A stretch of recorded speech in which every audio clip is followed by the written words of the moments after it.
ഹരിയേട്ടാ, വേറെ ആരായാലും ഞാൻ ഒന്നും പറയില്ലായിരുന്നു. ആ ധന്യയുടെ മോളും.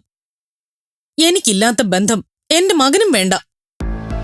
അതൊക്കെ വെറും വിവരക്കേടാ ബീനെ. കുട്ടികളെല്ലാം പരസ്പരം സഹായിക്കുകയും ഇടപഴകുകയും ഒക്കെ വേണം. മീരമോൾക്കും ആദർശിനും ഒരു ആവശ്യം വന്നപ്പോ സൂരജും വിശാലും സഹായിച്ചില്ലേ? അതുപോലെ വിദ്യയും വിശാലും എല്ലാം സഹായിക്കണമെന്ന് തന്നെയാണ് എന്റെ ആഗ്രഹം. അതിനെ എതിർക്കാനോ സംശയിക്കേണ്ടതായിട്ട് ഒന്നുമില്ല. പിന്നെ നിങ്ങൾ തമ്മിലുള്ള വഴക്കിന്റെ പേരിൽ കുട്ടികളെ അകറ്റി നിർത്തുകയും ചെയ്യരുത്. ഞാൻ അറിഞ്ഞപ്പോ ഹരിയേട്ടനോടൊന്ന് സൂചിപ്പിച്ചെന്നേ ഉള്ളൂ. ഇപ്പം ഞാൻ പറയുന്നതിനേക്കാളും പ്രാധാന്യം സൂരജ് ഹരിയേട്ടന്റെ വാക്കിന് തരും. അതുകൊണ്ട് അവനോട് ഹരിയേട്ടൻ തന്നെ ആവശ്യമില്ലാത്ത കൂട്ടുകെട്ടിനൊന്നും പോരുതെന്നൊന്ന് പറയണം. അങ്ങനെ പറയേണ്ട സമയം വന്നാൽ ഞാൻ പറഞ്ഞോളാം. തൽക്കാലം ഇപ്പം അതിന്റെ ആവശ്യമില്ല.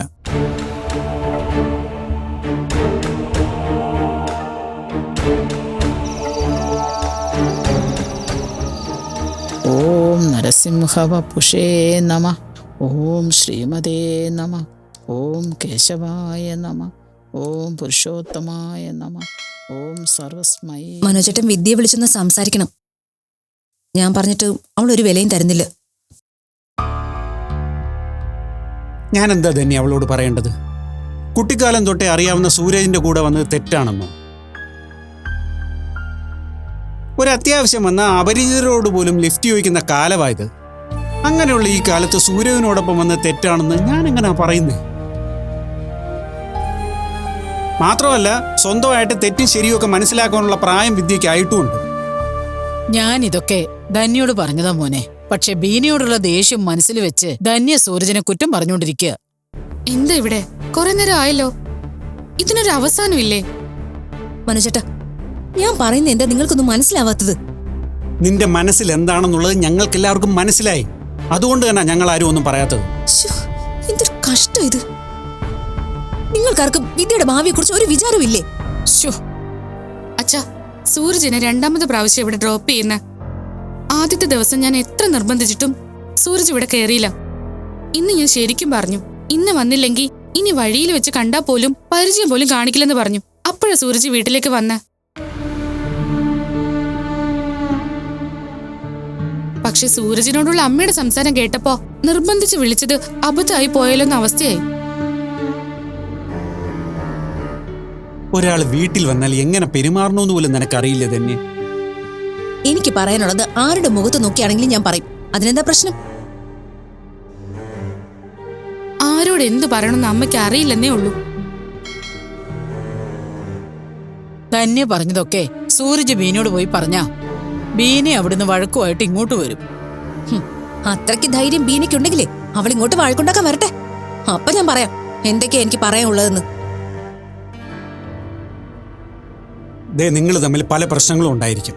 അതൊന്നും കുട്ടികളുടെ കാര്യത്തിൽ മിക്സ് ചെയ്യരുതെന്ന് ഞാൻ പല തവണ നിന്നോട് പറഞ്ഞിട്ടുണ്ട്. നിങ്ങൾ ആരൊക്കെ എന്തൊക്കെ പറഞ്ഞാലും എന്റെ മോളുടെ ഭാവി എനിക്ക് നോക്കിയേ പറ്റൂ. അതിന് വേണ്ടത് എന്താന്ന് വെച്ചാ ഞാൻ ചെയ്യും. ഇവളുടെ അന്തസ്സിന് ചേരാത്തൊരു കൂട്ടുകെട്ട് ഇവൾക്കുണ്ടായ അതിൽ നിന്ന് എന്റെ മോളെ രക്ഷിക്കേണ്ടത് എന്റെ കടമയാ. ഇങ്ങനൊന്നും പറയരുതമ്മേ. ഒരു മനുഷ്യൻ നന്നായ അയാളെ അംഗീകരിക്കാൻ തയ്യാറാവണം. സൂരജ് ഒരു തെറ്റും ചെയ്തിട്ടില്ലെന്ന് ഞാൻ പറയുന്നില്ല. പക്ഷെ ഇപ്പൊ സൂരജ് പുതിയൊരു മനുഷ്യനാ. അത് സൂരജിന്റെ ഓരോ വാക്കിൽ നിന്നും വ്യക്തമാണ്. അതൊക്കെ നിനക്ക് തോന്നുന്നതാ വിദ്യേ. ആദർശന്റെ കമ്പനിയില് മീരയുടെ മിടുക്കൊണ്ട് അവനൊരു ജോലി കിട്ടി. അല്ലായിരുന്നെങ്കിൽ ഇപ്പോഴും അവൻ വെറുതെ കറങ്ങി നടക്കുന്ന ഒരു പണിയുമില്ലാത്ത ഒരു തല്ലിപ്പൊളി ചെറുക്കം മാത്രമായിരുന്നേനെ. പക്ഷെ ഇപ്പൊ അങ്ങനെ അല്ലല്ലോ. പിന്നെ അവന്റെ സ്വഭാവം എന്തെന്നോ തൊഴിലെന്തെന്നോ നമ്മളിപ്പോ നോക്കേണ്ട ആവശ്യമുണ്ടോ? അവൻ ബീനയുടെ മകനാണ്, ബീന ഹരിയുടെ ഭാര്യ. രക്തബന്ധം അല്ലെങ്കിൽ നമ്മൾ റിലേറ്റീവ്സ് ആണ്. സ്ഥാനം കൊണ്ട് നമ്മളിപ്പോ അവന്റെ അമ്മാവനും അമ്മായിയുവാ. അങ്ങനെ ഒരു റിലേറ്റീവിനോടൊപ്പം വിദ്യ വന്നതിൽ എനിക്കൊരു തെറ്റും തോന്നുന്നില്ല. മനോജ് പറഞ്ഞതാ ശരി. നിങ്ങൾ വെറുതെ വിദ്യക്ക് വളം വെച്ച് കൊടുക്കരുത്. പെണ്ണെന്തെങ്കിലും ഒപ്പിച്ചു വെച്ചിട്ട് പിന്നെ പറഞ്ഞിട്ട് കാര്യമില്ല. ഞാൻ എന്ത് ഒപ്പിച്ചു വെക്കുന്ന അമ്മ പറയുന്ന? ഇവരിതൊക്കെ നിന്നെ പറഞ്ഞ് സപ്പോർട്ട് ചെയ്യുന്നത് കേട്ട് നീ ഏതെങ്കിലും ചെറുക്കനുമായിട്ട് അടുപ്പമുണ്ടാക്കിയാലോ? ഓഹോ, അതാണോ അമ്മയുടെ സംശയം? ശരി, ഞാൻ എങ്ങനെ ഒരു അടുപ്പം ഉണ്ടാക്കിയാലെന്താ? എനിക്ക് പ്രായപൂർത്തിയായി. എന്റെ ലൈഫ് പാർട്ണറിനെ തിരഞ്ഞെടുക്കാൻ എനിക്ക് അവകാശമില്ലേ? ഇല്ല, അതിനല്ല നിന്നെ ഞങ്ങൾ ഇത്രയും വളർത്തിയത്. പിന്നെ എന്തിനാ വളർത്തിയത്? അമ്മയുടെ ഉദ്ദേശം എന്തായിരുന്നു? ദേ, ഇവള് പറയുന്നത് കേട്ടോ. ഇതിനൊക്കെയുള്ള ധൈര്യം ഇവൾക്ക് കിട്ടിയത് ഇവിടുന്ന നിങ്ങളൊക്കെ സപ്പോർട്ട് ഉണ്ടല്ലേ? അല്ല, ഞാൻ പഠിച്ചതുകൊണ്ട്, നാട്ടിലെ നിയമം എന്താന്ന് എനിക്ക് അറിയാവുന്നതുകൊണ്ട്.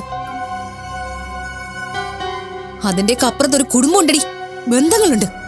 അതെന്താ നിനക്ക് അറിയാത്തത്? പഠിത്തം കഴിഞ്ഞപ്പോ ആ വിവരം ഇല്ലാതായതെന്താ? അതിന് കുടുംബത്തെയും ബന്ധങ്ങളെയും മറന്ന് ഞാനൊന്നും ചെയ്തില്ലല്ലോ. പിന്നെ നീ തർക്കിച്ചതോ? നിർത്ത്. വെറുതെ ഒരു ആവശ്യമില്ലാത്ത കാര്യത്തിന് ചുമ്മാ കിടന്ന് വഴക്കുണ്ടാക്കുക. വിജയം, കേറിപ്പോ. എടി, കേറി പോകാൻ. ചെല്ല്. ധന്യ, നിനക്കിത് എന്തിന്റെ കേടാ? എല്ലാരും കൂടി എന്റെ മോളെ സപ്പോർട്ട് ചെയ്ത് കുഴി കൊണ്ട് ചാടിക്കാതിരുന്നാ മതി. ശ്ശോ, എന്തൊരു കഷ്ടമാണിത്. നീ ഇതൊന്നും കാര്യമാക്കണ്ട. നാളെ നേരം വെളുക്കുമ്പോ രണ്ടുപേരും ഇതൊക്കെ മറക്കും. അമ്മയും മോളും ആവുമ്പോ അങ്ങനെയൊക്കെയാ. നീ എപ്പോഴും ഇത് കാണുന്നതല്ലേ?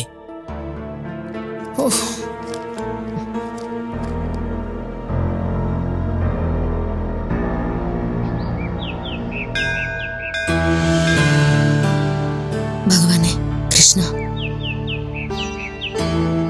കമ്പനി വീതം വയ്ക്കണമെന്നാ ചേച്ചി ആവശ്യപ്പെടുന്നത്.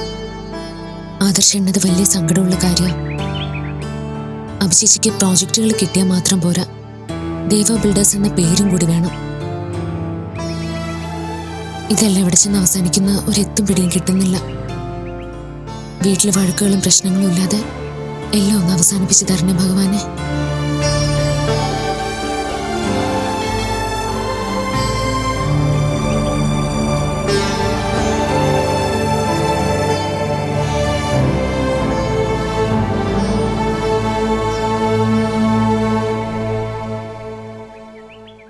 മീര,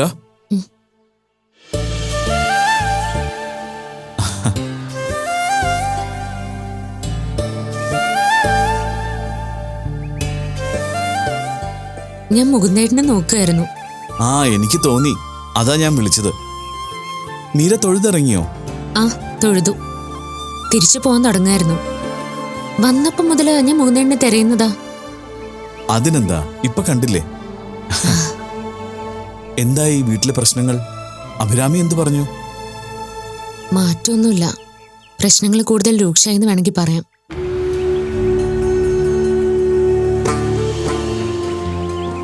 കമ്പനി വീതം വയ്ക്കണമെന്നും ദേവ ബിൽഡേഴ്സ് എന്ന പേര് അഭിചേച്ചിക്ക് കൊടുക്കണമെന്നുമാ ഇപ്പൊ ആവശ്യപ്പെട്ടിരിക്കുന്നത്.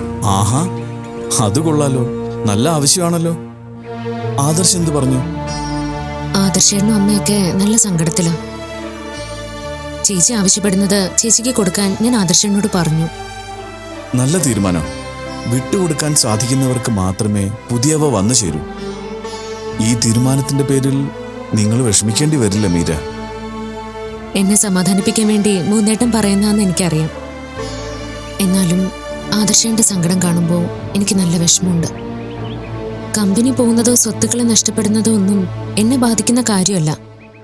പക്ഷേ ആദർശേന്റെ സങ്കടം, അതെനിക്ക് സഹിക്കാവുന്നതിലും അപ്പുറം. ആദർശ് കമ്പനിക്ക് വേണ്ടി കഷ്ടപ്പെട്ടിട്ടുണ്ട്. അതുകൊണ്ട് കമ്പനിയോട് സെന്റിമെന്റ്സും അറ്റാച്ച്മെന്റ്സും ഉണ്ട്.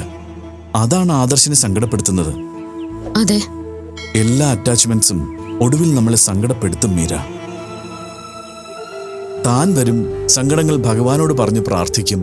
എന്നെ കാണുമ്പോൾ തന്റെ പ്രശ്നങ്ങളും സംശയങ്ങളും പറയും. ഞാൻ എനിക്കറിയാവുന്ന രീതിയിൽ അതിന് മറുപടിയും പറയും. പക്ഷെ അതുകൊണ്ടൊന്നും തന്റെ പ്രശ്നങ്ങൾ തീരുന്നില്ല എന്ന് ചിന്തിക്കാറുണ്ടോ? മുകുന്ദേട്ടൻ തന്നെയല്ലേ പറഞ്ഞത്, മനുഷ്യന്റെ പ്രശ്നങ്ങൾ ഒരിക്കലും തീരില്ല, അതിന്റെ പ്രയോറിറ്റികൾ മാറി വരിക മാത്രമേ ഉള്ളൂന്ന്. അപ്പൊ അതൊക്കെ ഓർമ്മയുണ്ടല്ലോ അല്ലേ? തീർച്ചയായിട്ടും ഉണ്ട്. ഞാൻ പറഞ്ഞതല്ലേ, മുകുന്ദേട്ടനുമായിട്ട് സംസാരിച്ചിട്ട് പോകുമ്പോൾ എനിക്ക് മനസ്സിന് വലിയ സമാധാനം കിട്ടുന്നേന്ന്. മുകുന്ദേട്ടൻ പറയുന്ന പോലെ പല കാര്യങ്ങളും എനിക്കറിയാവുന്നതോ ഞാൻ കേട്ടിട്ടുള്ളതോ എനിക്ക് ചിലപ്പോൾ പുതിയ അറിവോ ആയിരിക്കും. പക്ഷെ അതെന്തായാലും മനസ്സിനൊരു തെളിച്ചം തരും. പൊടിപിടിച്ച കണ്ണാടി തൂത്തു തുടച്ച് വൃത്തിയാക്കുന്നത് പോലെ ഒരു തെളിമയത്. വീണ്ടും വീട്ടിലും ഓഫീസിലും എല്ലാം പോയി പുതിയ പ്രശ്നങ്ങളിലും സംഘർഷങ്ങളിലും പെടുമ്പോൾ വീണ്ടും ആ കണ്ണാടിയിൽ പൊടി പിടിച്ചു തുടങ്ങും. പണ്ട് മുത്തശ്ശി പറയാറുണ്ട്, സത്സംഗവും നിരന്തരം നാമജപവും ഏകാഗ്രതയും ഉണ്ടെങ്കിലേ ഈശ്വരനെ അറിയാൻ കഴിയൂ, ആ അനുഗ്രഹം കിട്ടൂന്ന്. ഇടയ്ക്ക് മുടക്കം വന്ന ഭഗവാനിലേക്കുള്ള വാതിലുകൾ അടയുമെന്നും പറയും. മുകുന്ദേട്ടനെ കാണുന്നതും സംസാരിക്കുന്നതും എനിക്ക് ഭഗവാനെ കാണുന്ന പോലെയാ. അതും സത്സംഗ. അതുകൊണ്ട് മുകുന്ദേട്ടന്റെ വാക്കുകൾ കേട്ടിട്ട് എനിക്ക് പ്രയോജനമൊന്നും ഉണ്ടാവുന്നില്ല എന്ന ചിന്തയൊന്നും വേണ്ട. ആ, അങ്ങനെയാണെങ്കിൽ കുഴപ്പമില്ല. ഞാൻ പറയുന്നതെല്ലാം ഒരു പ്രയോജനവുമില്ലാത്ത കാര്യമാണെന്ന് മീരയ്ക്ക് തോന്നിയാല് ഞാൻ സംസാരിക്കുന്നതിൽ പിന്നെ അർത്ഥമില്ലാതെയാവും. അതുകൊണ്ടാണ് ഞാൻ ചോദിച്ചത്. മുകുന്ദേട്ടന്റെ ഓരോ വാക്കും ഞാൻ ശ്രദ്ധയോടെ കേൾക്കുന്നത്. അത് എല്ലാ അർത്ഥത്തിലും ഉൾക്കൊള്ളാനും ഞാൻ ശ്രമിക്കാറുണ്ട്. ആ, അർജുനന് ഗീത ഉപദേശിക്കുന്നതിന് മുൻപ് അത് മനസ്സിലാക്കേണ്ടത് എങ്ങനെയാണെന്നും അതിന്റെ പ്രാധാന്യം എന്താണെന്നും ആദ്യമേ പറഞ്ഞു കൊടുത്തിരുന്നു. അത് ഉൾക്കൊള്ളാൻ പാർത്ഥൻ തയ്യാറായ ശേഷമാണ് ഉപദേശം നടത്തിയത്. അതുപോലെ ശ്രദ്ധയും അറിയാനുള്ള ആഗ്രഹവും മീരയിലുമുള്ളത് സന്തോഷം തന്നെയാ. എന്നാ മുകുന്ദേട്ടൻ എനിക്ക് ഗീത ഉപദേശിച്ചു തരുമോ? അയ്യോ, ഞാൻ കളിയാക്കാൻ പറഞ്ഞതല്ല. എത്ര വായിച്ചാലും പിന്നെയും ഗഗനമായ അറിവുകൾ അതിൽ ബാക്കിയുണ്ടാവുമല്ലോ. ഒരാൾ പറഞ്ഞു തന്നാ അത് മനസ്സിലാക്കാൻ പറ്റും. എന്റെ മനസ്സിലാണെങ്കിൽ ഒത്തിരി ടെൻഷൻസും ഉണ്ട്. അതുകൊണ്ട് അതൊക്കെ മാറിയാലോ. മൂന്നേട്ടൻ എല്ലാത്തിനെ കുറിച്ച് ഒരുപാട് അറിവുണ്ട്. മൂന്നേട്ടൻ പറയുന്നത് എനിക്ക് മനസ്സിലാവുന്നുണ്ട്. അപ്പൊ പിന്നെ പറഞ്ഞു തന്നാൽ എന്താ? മീരയ്ക്ക് ഒരു കുരുക്ഷേത്ര യുദ്ധം ചെയ്യേണ്ട അവസ്ഥ വരട്ടെ. അന്ന് യുദ്ധം ചെയ്യാനാവാതെ ഗാണ്ഡീവം വീണുപോയാൽ ഞാൻ ഗീത ഉപദേശിക്കാം. ഒരു അഭിനവ ഗീത, അത് മതിയോ? ആയിക്കോട്ടെ. താനൊന്നും ഓർത്ത് വിഷമിക്കണ്ടോ. അഭിരാമിയുടെ കാര്യമൊക്കെ ശരിയാവും. മനുഷ്യരെല്ലാം പൊതുവെ സ്വാർത്ഥരാണ്. എത്ര കിട്ടിയാലും മതി വരാതെ അവർ പലതിനും വേണ്ടി ഓടിക്കൊണ്ടേയിരിക്കും. പക്ഷേ ചിലപ്പോൾ നേടുന്നതെല്ലാം ശാപമായി മാറുമെന്ന് കേട്ടിട്ടില്ലേ? അർഹതയില്ലാത്ത എന്ത് നേടിയാലും അത് ശാപമായി മാറും. ഭസ്മാസുരന്റെ കഥ പോലെയാണത്. തപസ് ചെയ്ത് നേടിയ വരത്തിന്റെ ശക്തി കൊണ്ട് സ്വന്തം ജീവൻ തന്നെ നഷ്ടപ്പെടുന്ന അവസ്ഥ. അയ്യോ, അഭിചേച്ചിക്ക് അങ്ങനെയൊന്നും വരരുത്. ഏയ് ഇല്ല, ഞാനൊരു പൊതുതത്വം പറഞ്ഞെന്നേ ഉള്ളൂ. അല്ലാതെ അഭിരാമിക്ക് എന്തെങ്കിലും സംഭവിക്കുമെന്ന് അതിനർത്ഥമില്ല. താൻ ധൈര്യമായിട്ട് പൊക്കോളൂ, എല്ലാം ശരിയാവും. ശരി മൂന്തേട്ടാ.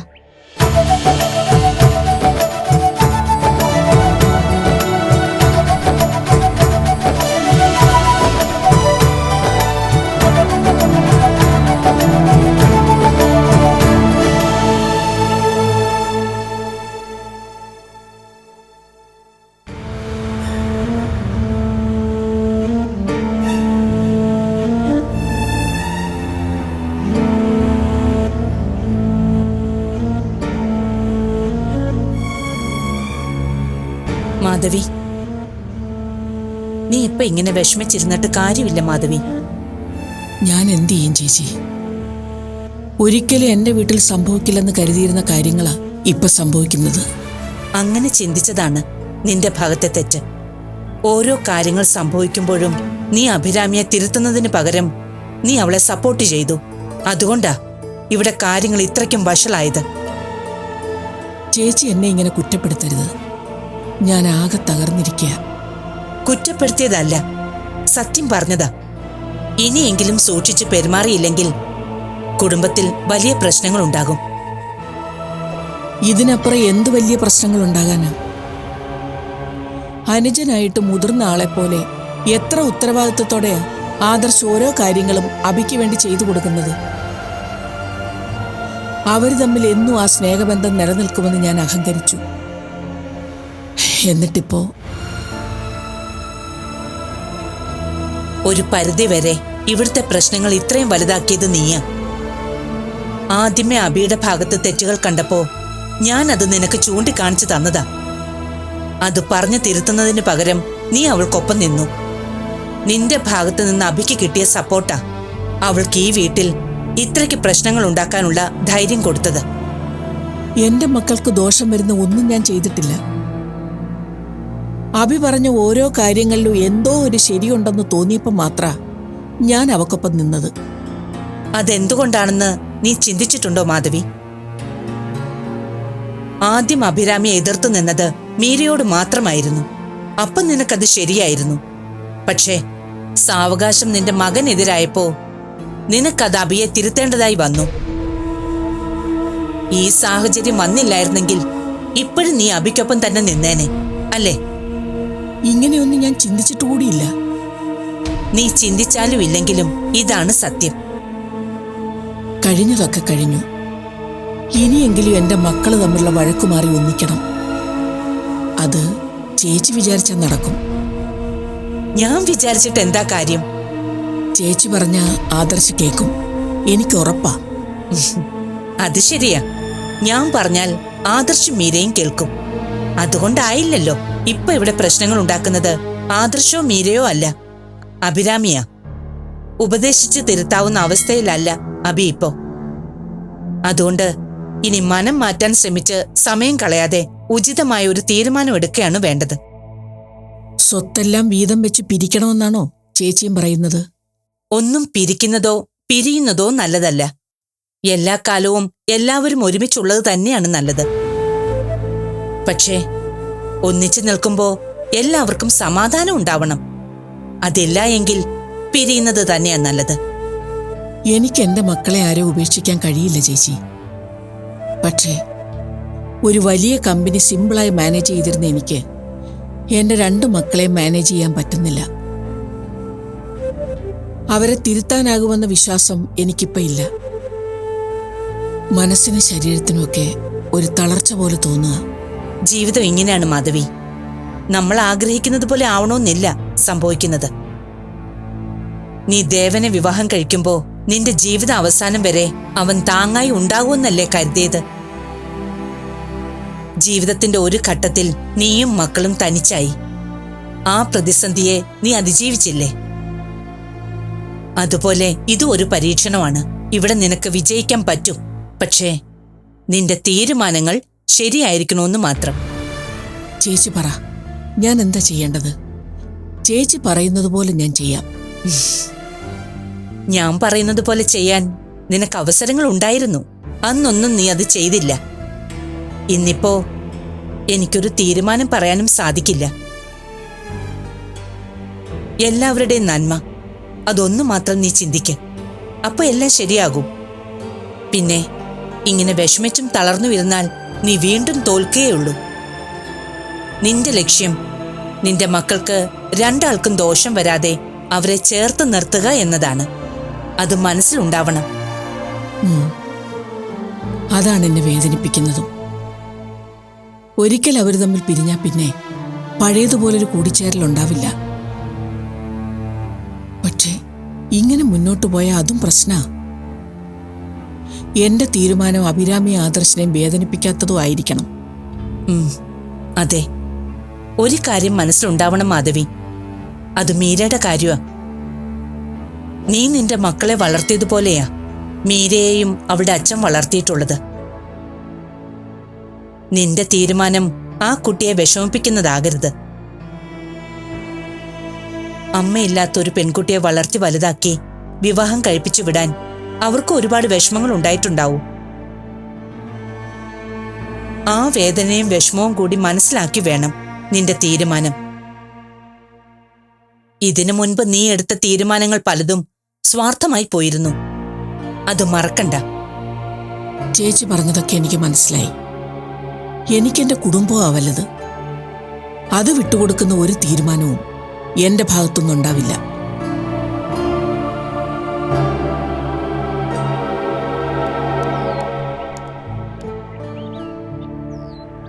ഞാൻ ഇടയ്ക്ക് വിളിച്ചിട്ട് എന്താ ഫോൺ എടുക്കാത്ത? അമ്മ അടുത്തുണ്ടായിരുന്നു. വിദ്യയുടെ കോള് കണ്ടാ പിന്നെ അമ്മ ഉപദേശം തുടങ്ങും. അതാ ഞാൻ എടുക്കായിരുന്നേ. കോള് വരുന്നത് കണ്ടപ്പോഴേ ഞാൻ പെട്ടെന്ന് സൈലന്റ് ആക്കി ഹൈഡ് ചെയ്തു. വീട്ടിലും അവസ്ഥ അതൊക്കെ തന്നെയാ. സൂരജിന്റെ കാര്യം പറഞ്ഞു തുടങ്ങിയ അമ്മ ബഹളം തുടങ്ങും. ഒന്നും അറിയാതെ തന്നെ ഇത്രയും പ്രശ്നങ്ങളാണെങ്കിൽ നമ്മൾ തമ്മിൽ അടുപ്പാണെന്ന് അറിഞ്ഞാൽ എന്തായിരിക്കും അവസ്ഥയെന്നൊന്ന് ആലോചിച്ച് നോക്കിയേ. അത് ഓർക്കുമ്പോ എനിക്ക് നല്ല ടെൻഷനുണ്ട്.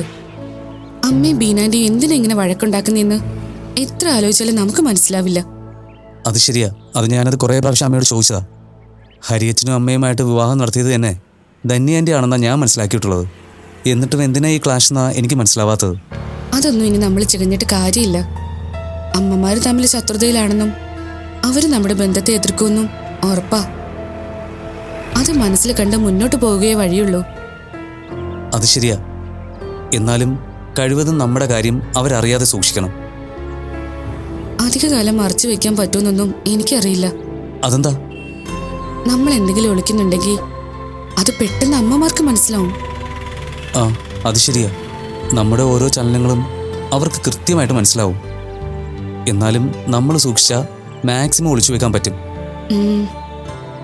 കാരണം ഇപ്പോൾ അവരറിഞ്ഞ നമ്മളെ തമ്മിൽ അകറ്റാൻ എല്ലാ വഴികളിലൂടെയും രണ്ടുപേരും ശ്രമിക്കും. അതെ. പക്ഷെ ആരൊക്കെ എത്രയ്ക്ക് ശ്രമിച്ചാലും അതിനി നടക്കില്ല. ഞാൻ ഇനി ഒരിക്കലും മാറില്ലെന്ന് ഉറപ്പിച്ചതാ. ഞാനും അങ്ങനെ തന്നെ. വിധിയില്ലാതെ ഒരു ജീവിതം ഇനി എനിക്കുമില്ല.